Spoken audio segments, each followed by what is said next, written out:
Vendredi, la semaine dernière, Patrice Talon a entamé sa 3e année à la tête du Bénin et c'est rétrospectivement à ses 2 premières années de mandat que nous nous intéressons. Voici la question que l'on vous posait sur les réseaux sociaux. Bénin, quel bilan pour Patrice Talon après 2 ans de pouvoir?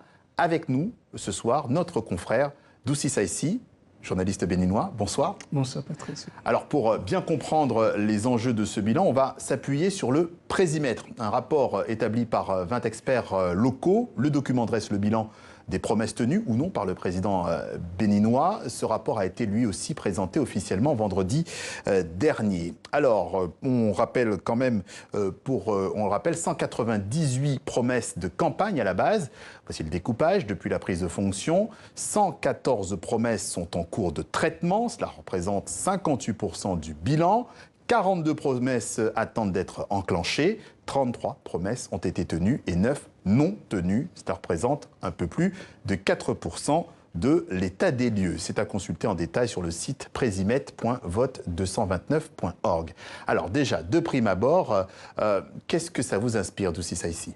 Non, je suis plutôt content qu'à un moment donné, la société civile béninoise prenne ses responsabilités et qu'on ne puisse pas laisser un président faire tout son mandat et attendre la fin du mandat avant de faire le bilan.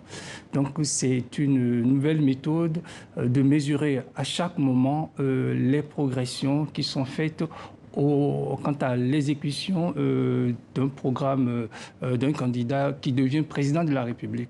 Et ce rapport, effectivement, nous montre qu'il y a eu déjà 33 promesses qui ont été réalisées, mais que la grande majorité n'est pas encore réalisée. Il est vrai, on a parlé de 114 promesses qui sont en cours qui sont enclenchées, mais je fais quand même attention parce que lorsqu'on voit, on étudie un peu le projet de Patrice Talon, le PAG, il y a beaucoup d'études qui sont prévues dans les premières années, les 2 premières années, soit c'est des études, soit c'est des recherches de financement. C'est étalé en fait. Voilà, donc lorsqu'on dit enclencher 114 projets, bon, moi je suis un peu quand même sceptique parce que si c'est juste que, bon voilà, on a fait les études, encore que les études sont en cours, on ne sait pas ce que ces études vont donner.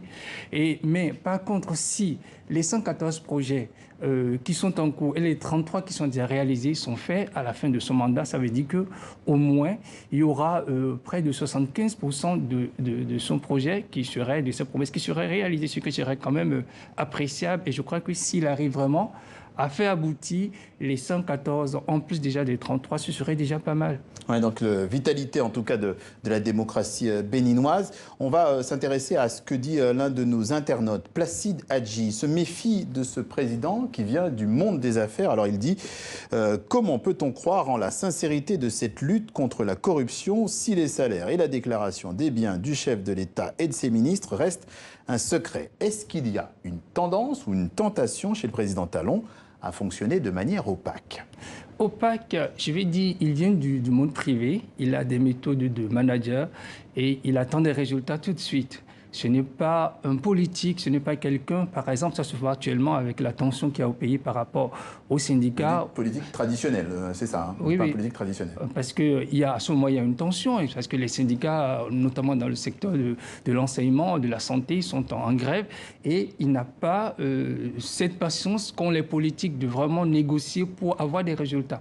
Lui, il vient du monde privé, il a sa manière de fonctionner, et cette manière, c'est-à-dire, voilà, je ne suis pas en train de faire un marchandage pour un avenir politique. Il a dit lui-même qu'il voulait faire un seul mandat. Donc, il n'a pas une échéance politique qui va le contraindre à faire des concessions, mais bien, il veut des résultats, il y va, et ce n'est pas forcément la meilleure manière, parce qu'il faut, de façon inclusive, faire participer les personnes que tu diriges. Il faut faire en telle sorte qu'il y a une certaine transparence dans tout ce que tu fais. Ce n'est pas tant que ça les résultats qui comptent, mais aussi la méthode que tu utilises pour avoir les résultats. On y reviendra effectivement concernant les enseignants. Soumela Bébi qui vit à Goundam au Mali, et pour lui le passé dans les affaires du président Talon est plutôt un atout. Patrice Talon est en quelque sorte le Donald Trump de l'Afrique, novice en politique mais qui prône une politique économique dure mais qui a des effets positifs sur le pays. Est-ce que la comparaison est juste? Non, je ne sais pas si Patrice Talon accepterait qu'il a les mêmes valeurs que Donald Trump. Je ne crois pas, et à moins que lui-même nous démontre. Par contre, oui, il y a des similitudes dans leur parcours, à savoir que l'autre aussi est un homme d'affaires, un homme qui a réussi dans les affaires, qui à un moment donné s'est retrouvé à la tête de son pays comme Patrice Talon, qui a aussi réussi dans les affaires. Et aussi, par rapport à la manière dont on privatise au Bénin, je crois que Patrice Talon fait absolument confiance au secteur privé quand on sait que, par exemple, les sociétés d'eau, d'électricité, les télécoms vont très rapidement passer dans les mains du privé. Et aussi, alors que pendant longtemps, ses prédécesseurs ont essayé de faire ça, mais avec beaucoup de tact. Mais lui, il va très vite. Donc, oui, c'est un libéral, ça on peut le dire. Mais est-ce que il a la dimension d'un Trump, ou bien est-ce qu'on peut le comparer à un Trump? Je crois qu'il ne faut pas pousser jusque-là la comparaison, mais si c'est pour dire que c'est un libéral, oui, bien sûr, il est libéral. Un libéral, effectivement. Qui a des amis de l'ombre. On parle beaucoup d'Olivier Bocco, un proche du président qui n'a ni fonction officielle ni bureau, mais qui reste finalement un homme d'affaires très influent aux côtés du président. Oui, il faut comprendre le parcours de Patrice Talon pour comprendre la place qu'occupe Olivier Bocco à ses côtés. Il a été de tous ces combats, surtout des combats les plus difficiles au moment où il était dans l'opposition, où moi, il ne peut même plus rentrer au pays. Et je crois que lui-même l'a dit, il a dit c'est un ami à moi. Et voilà, il n'a pas de fonction officielle, mais il est présent, il est omniprésent dans tout ce qui se passe au Bénin, même s'il n'a pas de fonction officielle. Il a dit lui-même que par rapport à ses affaires, par exemple, que c'est à lui qu'il a cédé un certain nombre de ses parts dans ses sociétés. On sait par exemple qu'au port de Cotonou, Bénin Contrôle, qui pilote le PVI, le programme qui contrôle le port du Bénin, il était administrateur Bocco, maintenant il est devenu un actionnaire majoritaire, alors que c'était Patrice Talon. Donc dans d'autres secteurs, ce sont des proches de Talon qui sont dans des sociétés. Si bien qu'il y a un ami qui me disait la dernière fois, si c'est au Bénin, quand quelque chose marche, on cherche à voir si ce n'est pas Talon, si ce n'est pas l'un des siens qui est derrière. Ouais. Donc oui, il y a une forte soupçon au niveau il y a une suspicion, pardon, au niveau de cette proximité. Au niveau de cette proximité, il y a une suspicion. Mais Bocco même, il se dit même qu'il pourrait lui succéder, hein, puisque Patrice Talon, vous l'avez dit, pourrait ne faire qu'un mandat. Oui, mais ce n'est pas Patrice Talon qui décide, c'est les Béninois qui décident. Et je ne suis pas sûr que Olivier Bocco ait les mêmes opinions, en tout cas les mêmes auras par rapport à Patrice Talon. Talon, à un moment donné, a été appelé par le peuple béninois compte tenu de ce qui s'est passé avec Yahi Boni. Est-ce que Olivier Bocco, c'est la même chose? Je ne sais pas. Je ne crois pas que ce puisse être Patrice Talon qui désigne son successeur au Bénin. On a déjà vu l'exemple, mais ça ne marche pas. Vous l'avez évoqué tout à l'heure, vous l'avez effleuré. L'un des gros dossiers chauds, c'est celui de l'enseignement, celui des écoles et notamment des augmentations de salaire. Junior Lefeu nous dit pourquoi il ne réagit pas à la crise sociale qui secoue le Bénin depuis des mois. Dans le secteur de l'éducation, il lui reste à faire. Il faut donner aux enseignants ce qu'ils veulent et on redémarre les cours. Patrice Talon paraît sur ce dossier, et vous l'avez évoqué, inflexible. Il y a encore beaucoup de jeunes béninois qui, suite à cette crise dans l'enseignement, ne sont plus scolarisés au moment où on parle.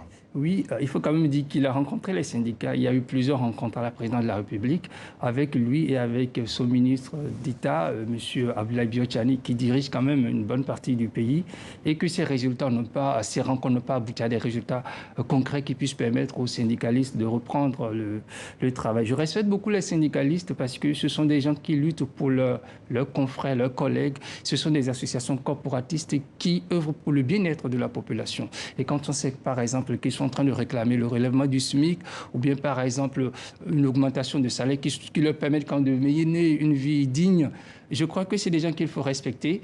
Mais d'un autre côté, je me dis, à un moment donné, il faut mettre dans la balance le prix à payer.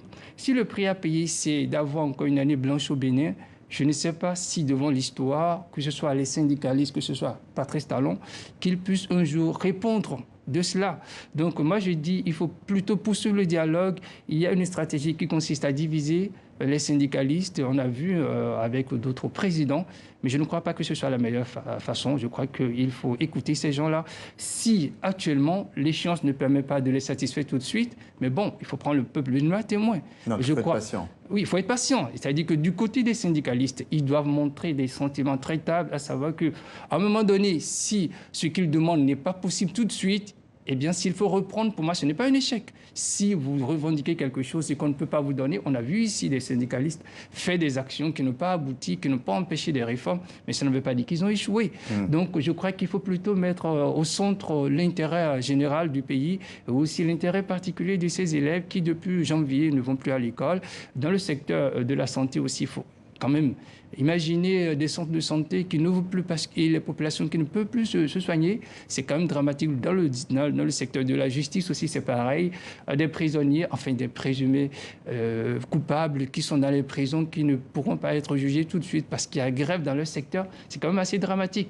Je crois que tout le monde doit voir en face tous ces objectifs. Et je suis dit, à un moment donné, oui, devant l'histoire, il faut à un moment donné cesser le feu et reprendre les activités. Alors il y a aussi des questions qui interpellent, comme l'aménagement du territoire, des logements, des routes, des infrastructures. Et sur ce point, ça ne bouge pas beaucoup non plus.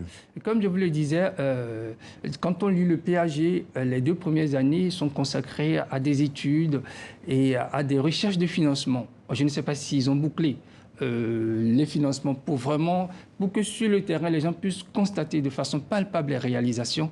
Donc, à mon niveau, je crois qu'il faille un peu patienter pour voir. Lui-même, il a dit que 2018 serait l'année vraiment du lancement de son programme. Mais par contre, il y a eu quelques réalisations. Il y a quelques routes qui ont commencé. Mais ce n'est pas encore ça. Et j'explique le fait que oui, ces 2 premières années ont été consacrées à des études, à des recherches de financement. Et j'espère que d'ici la fin de ce mandat, il pourra arriver quand même à nous sortir de son chapeau tout ce qu'il a promis aux Béninois en matière d'infrastructure. Oui, à votre avis, par exemple, si c'était à 50% de ce qu'il avait promis, ça serait bien? Ce serait déjà bien. Je crois que si tous les gouvernements béninois, depuis 90, arrivaient à faire ce qu'ils ont promis au peuple béninois, même 25% n'en serait plus là. C'est un pays qui est encore très pauvre et rien ne sera pardonné à Patrice Talon si, au bout de son mandat, il n'arrive pas à réduire cette pauvreté. Le vrai problème du Bénin, c'est cette réduction de la pauvreté. Il est vrai, il a entamé des réformes sur le plan des finances. Il a entamé certaines réformes qui marchent. Mais de notre côté, si la population n'arrive pas à avoir de l'argent pour vivre décemment, je ne sais pas quel sera l'effet de ces réformes. Et ce que je peux souligner aussi, c'est que le but d'un État, c'est de protéger ses populations. Je crois qu'ils ont commencé un recensement de la population dont l'objectif est d'identifier tous les Béninois. Je crois que c'est une bonne chose si véritablement ça sert à identifier les problèmes des Béninois et à leur venir au secours. Merci Doussi Saïssi. On laissera quand même le dernier mot de cette intervention venue du Madagascar. Mokhtar Beninab nous dit quels sont les présidents occidentaux qui ont réalisé leurs promesses. Voilà. Les précisions de notre confrère pour comprendre un peu mieux, finalement, ce mandat de Patrice Talon qui se poursuit à la tête du Bénin jusqu'en 2020. Merci à vous. Merci.